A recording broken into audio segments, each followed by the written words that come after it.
होणार। अरे आयुष्यात संकट येतील, अपमान होईल, पण त्या प्रत्येक क्षणी देव तुमचं बळ वाढवेल।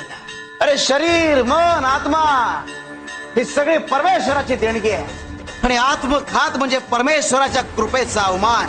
जिथे संकट सहन करण्याची ताकद आहे तिथे विजय देखील आहे।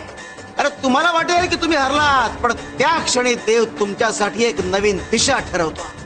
जीवनाच्या प्रत्येक वळणावर, प्रत्येक अडथळ्यावर जो स्वतःवर विश्वास ठेवतो तोच परमेश्वराला अधिक प्रिय आहे। स्वतःवरचा विश्वास आणि परमेश्वराची कृपा यांची जोड असेल तर आयुष्य शाश्वत होता। लढा, कारण संघर्षाचं फळ एक कायम गोड असतं आणि जिथे श्रद्धा तिथे परमेश्वर। शिवहरी शंकर नमामि शंकर, शिवशंकर शंभो, हे गिरिजापती भवानी शंकर, शिवशंकर शंभो।